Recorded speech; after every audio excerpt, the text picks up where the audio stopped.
Hola a todos, durante la clase de hoy me gustaría explicaros el ángulo de salida o también llamado kimping. Básicamente vamos a ver por qué este ángulo es necesario en los coches y a su vez qué componentes son los que me forman el ángulo de salida.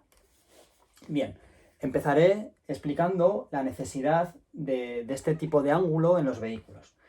Si os fijáis, si yo tuviese una rueda en la cual quisiese girar respecto a un punto que estuviese perfectamente paralelo a la misma rueda, si probaseis con alguna rueda que tengáis de algún juguete en casa y tal, notaríais que yo para hacer ese giro necesito vencer un par.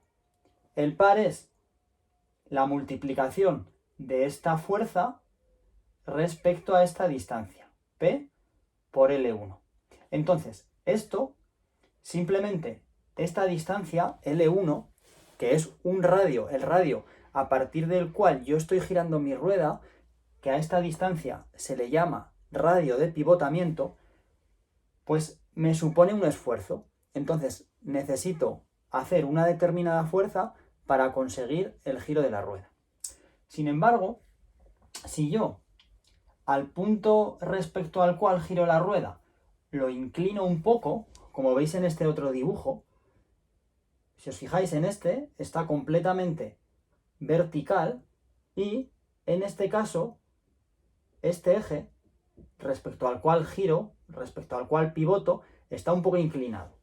Entonces, al inclinar esto, consigo que la distancia esta respecto al eje vertical de la rueda, el eje vertical sería este, el eje vertical sería este, esta distancia la he conseguido disminuir.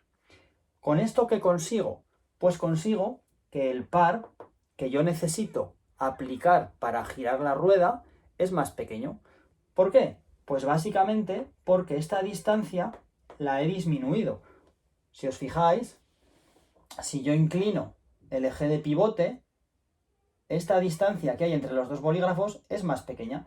Sin embargo, si yo no lo inclino, tengo esta distancia más grande. Bien, entonces el ángulo de salida surge como una necesidad para hacer más fácil el giro, para que no haya que hacer tanto esfuerzo. Bien, si os fijáis, valores que cuando hagamos práctica veremos en los coches del taller, cuando estemos alineando, vais a ver que los ángulos de salida están entre 5 y 10 grados. ¿Vale? Actualmente en los coches de hoy en día se intenta buscar que el radio de pivotamiento, la L, esta distancia, sea lo más cercana a cero posible. Es decir, me refiero no a ángulos, sino a milímetros. Contra más corta es esta distancia, menor es el esfuerzo que tengo que hacer para girar la rueda. ¿Vale? Si pasásemos a mirar cuáles son los componentes que nos forman el ángulo de salida, pues bueno, como en prácticas ya en suspensiones, pues ya habéis visto un poco los componentes, ya habéis desmontado las zonas que hay en los distintos tipos de suspensiones, pues bueno, sobre todo las MacPherson. En este dibujo izquierdo he dibujado un sistema MacPherson y ¿qué componentes me forman el ángulo de salida? Pues muy fácil. Primero, para mirar el ángulo de salida, tengo que mirar la vertical. Yo cojo y lanzo una línea vertical, que si os fijáis la he pintado aquí en color rosa. Esta es una vertical.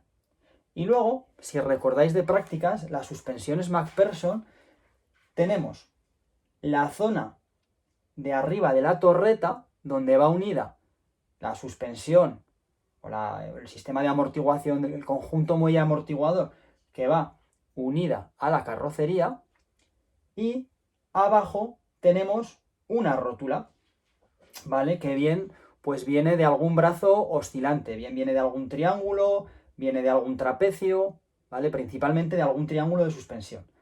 Y ese triángulo de suspensión suele terminar unido en la mangueta mediante una rótula. Bien, pues entonces los puntos clave en este sistema son esta rótula inferior y la zona de unión del conjunto muelle amortiguador a la carrocería.